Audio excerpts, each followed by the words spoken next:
Hey, I've had this question on the rundown for a week and a half. I love this question. Is Brock Purdy a franchise quarterback? Is my question. And my answer is I don't know. I think I lean no right now because because and I say no for this reason.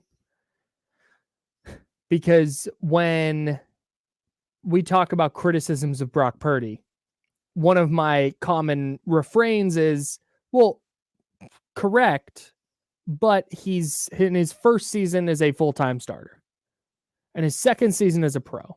There's growth to be had here. Mm-hmm.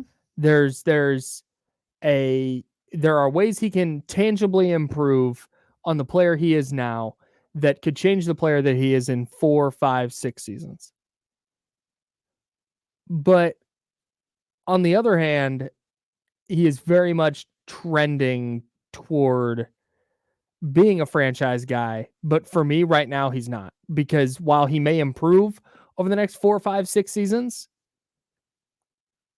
I still need to know what he looks like, frankly, without Deebo Samuel, without Christian McCaffrey, and maybe without Trent Williams.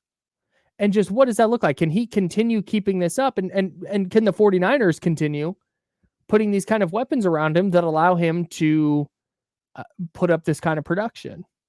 And I don't know the answer to that yet. So for me right now, it's a no, because franchise guy to me says he's going to elevate the players around him regardless of who they're plugging in. Okay, I get that.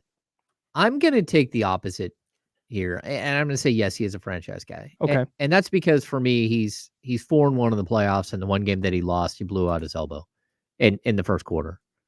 And so for me, he's proven that not only can he win the regular season, which his overall record is crazy, but that he can win when it matters. And it's not always just him, but I don't know. Like, is any quarterback? I mean, every quarterback is limited by the tools around him, and I'm not sure how many times we have to look and see how far he gets, and like where he's at 3 years from now, 5 years from like, because 5 years from now, you're right, Trent Williams will be gone, Christian McCaffrey will be gone, George Kittle will be gone, like all those guys will be, whether Debo's there or not. But like, it's on a team to continue to put talented pieces around a player like this.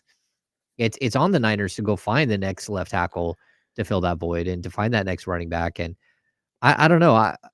I look at what he's done so far in his career, and I don't know how many quarterbacks put in his situation would quietly put up 4,300 yards and 31 touchdowns. And I don't think that there's a lot that would. And we're talking about a second-year player, but not even a second. More like he started half of the last 9 games of last season and then whatever he's got this year.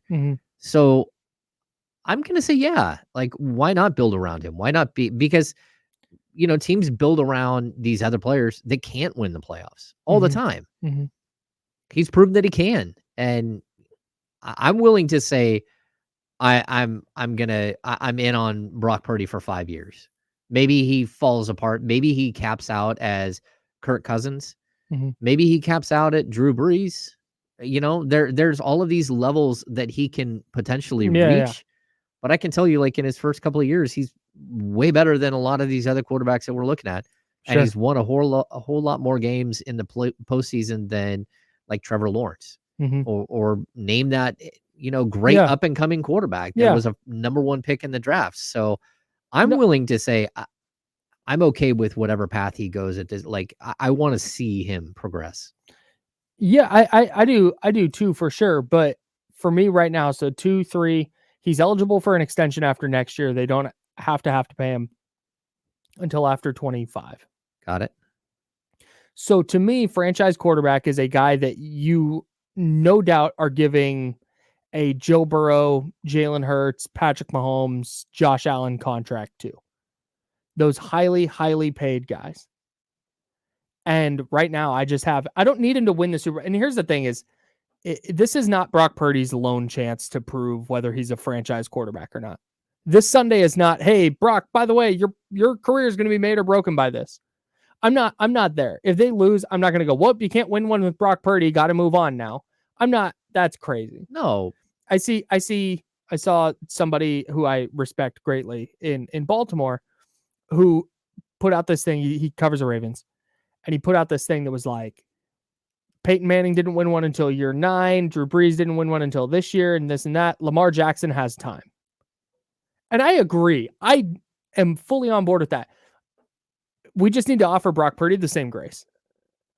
No, I'm with that. It can't be, hey, he either wins it this year or he's never going to win one. Now, on the other side of that coin,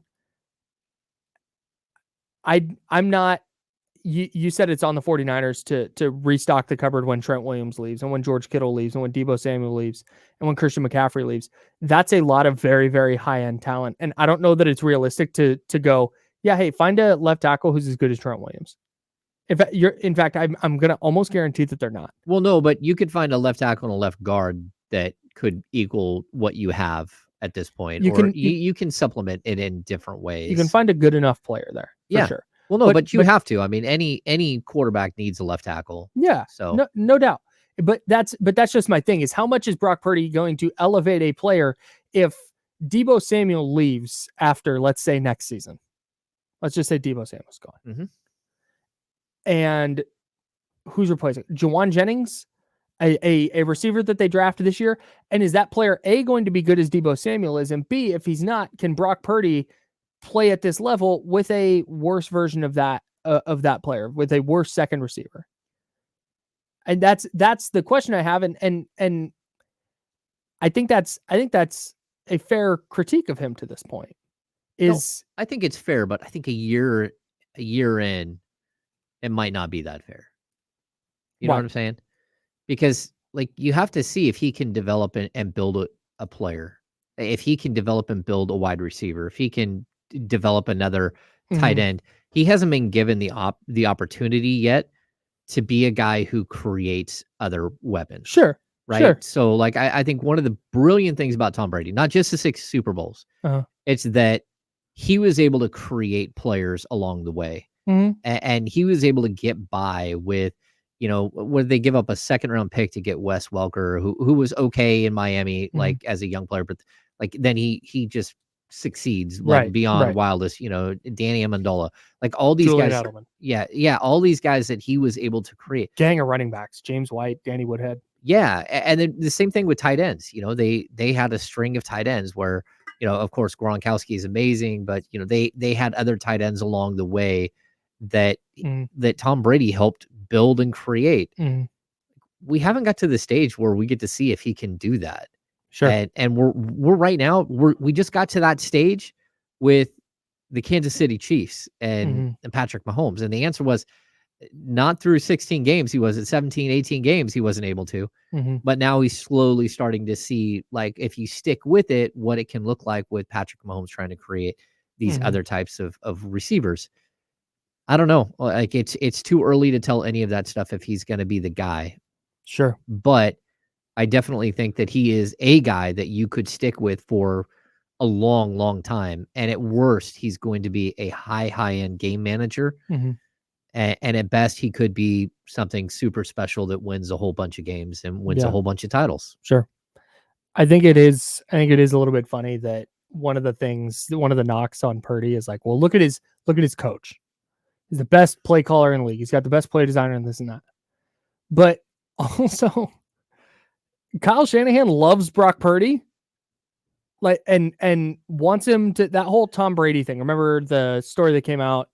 Nick Wagner did a big story on ESPN about Brock Purdy, and Purdy told the story that Shanahan sat him down and said, "Hey, if we can get Tom Brady here, he's going to start."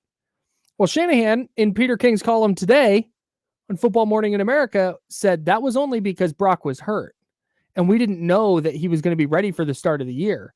If he hadn't gotten hurt in the NFC title game, we would not have even considered Tom Brady. That's how much Kyle Shanahan likes Brock Purdy. Yeah. And so if you're going to say Brock Purdy's actually not good, it's all Kyle Shanahan. Well, Kyle Shanahan loves that quarterback a lot, a whole lot, and is very impressed by what that quarterback does in his offense. And I think if you were to ask Kyle Shanahan today, I think Kyle Shanahan would tell you that Purdy is a franchise guy and he's going to be their guy. Oh, I think he's there. And I- maybe yeah. maybe he falls apart in the Super Bowl. I don't think he will, but maybe he does. And maybe next year he is super mediocre, and we end next year and the Niners are 9-8, and we go, man, back to square one with quarterback. Yep. But maybe he goes in and wins the Super Bowl. I think it's more likely than Jimmy Garoppolo going in 1-1. Yeah. And that's ultimately what the Niners need from Brock Purdy right now. So I'm here for it, Kyle. I want to see how it all plays out.